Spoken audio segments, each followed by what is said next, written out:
Bismillahirrahmanirrahim. Assalamualaikum warahmatullahi wabarakatuh. Izin memperkenalkan diri, nama saya Gusti Ayu dari Prodi BK 2A dengan NPM 19111003. Di sini saya akan menjelaskan materi tentang perkembangan dewasa madya. Perkembangan masa madya adalah pada masa umumnya yaitu usia madya atau usia setengah baya antara 40 sampai 60 tahun. Masa tersebut pada akhirnya akan ditandai oleh perubahan jasmani maupun rohani. Apa aja sih ciri-ciri dan ciri-ciri dewasa madya? Yaitu usia madya merupakan periode yang sangat ditakuti. Mengapa periode yang sangat ditakuti? Yaitu kepercayaan tradisional dan kerusakan mental dan fisik. Seterusnya ada usia madya merupakan masa transisi, di mana masa transisi ini seperti halnya puber dari masa kanak-kanak ke masa remaja. Selanjutnya ada masa madya adalah masa stres. Mengapa masa stres? Karena saat masa madya, seperti orang tua kita, stres memiliki banyak masalah, kayak masalah keluarga, masalah kantor, dan lain-lain. Terus ada usia madya adalah usia yang berbahaya dengan akannya penyakit yang timbul ke tubuh mereka.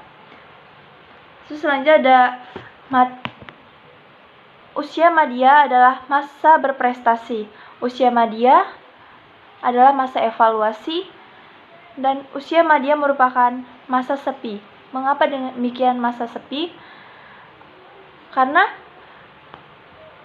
di saat masa madya itu mereka lebih fokus ke pekerjaan, mereka jarang berkumpul dengan keluarga, dengan anak, dan lain-lain. Terus masa madya merupakan masa jenuh. Masa jenuh karena contohnya seperti ayah kita yang selalu fokus dengan rutinitas sehari-hari, bekerja, terus jarang berkumpul dengan keluarga.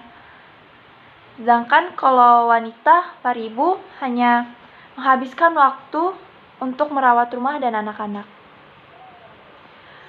Apa aja sih tugas dalam perkembangan masa dewasa madya?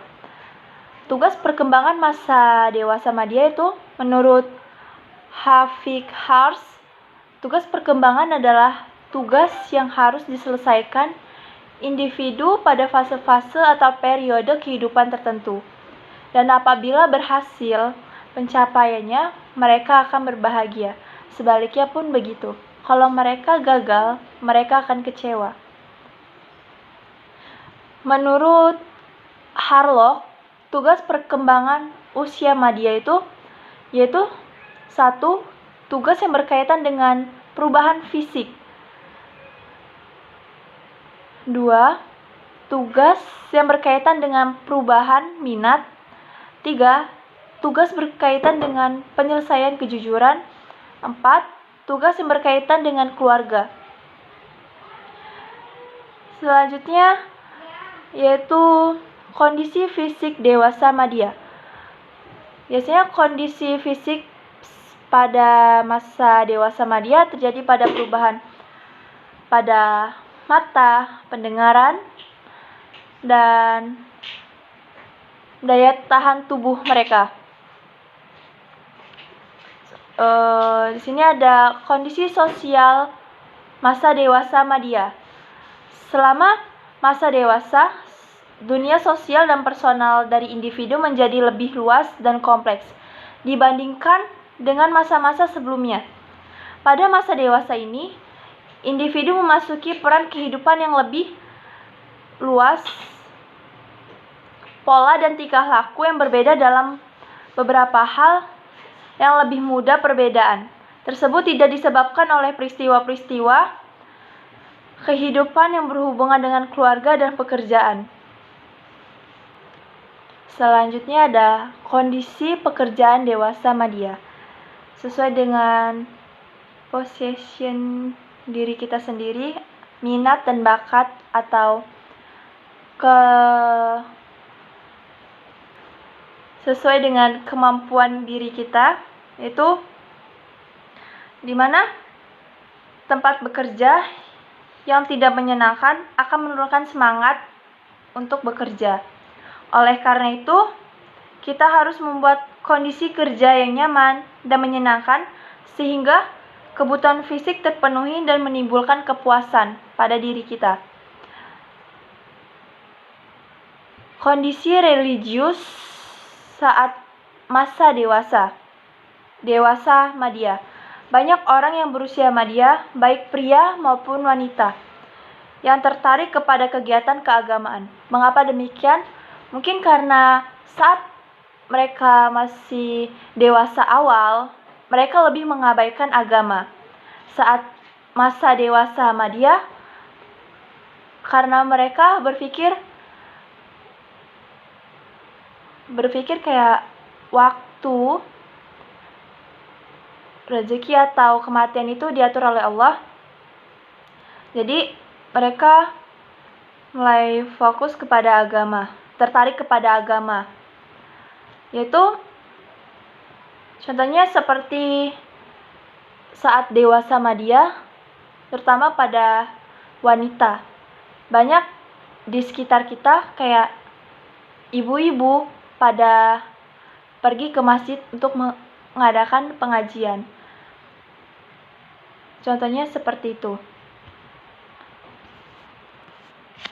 Karena wanita banyak mempunyai waktu luang menganggap bahwa kegiatan keagamaan atau sosial dapat digunakan untuk memenuhi kebutuhan.